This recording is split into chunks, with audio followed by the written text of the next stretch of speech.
থেকে বলতে চাই, নোয়াখালীর পুলিশ এখনো পর্যন্ত আমাদের ছাত্র সমাজে মূল রূপ দেখে নাই। যদি আগামী দিনে তারা আমাদেরকে দমানোর জন্য আমাদের রাতের বেলা বাড়ি বাড়ি পুলিশ পাঠিয়ে ডিবি পাঠিয়ে যদি আমাদের আন্দোলনকে দমাতে চায়, আমরা ঘরে বসে থাকবো না।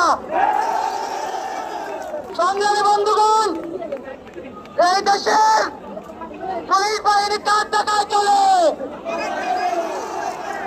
এই পুলিশ বাহিনী কার টাকায় খায়? এই পুলিশ বাহিনীর ছেলেমেয়েরা কার টাকায় চলে? এই সরকার কার টাকায় চলে? অতএব আমরা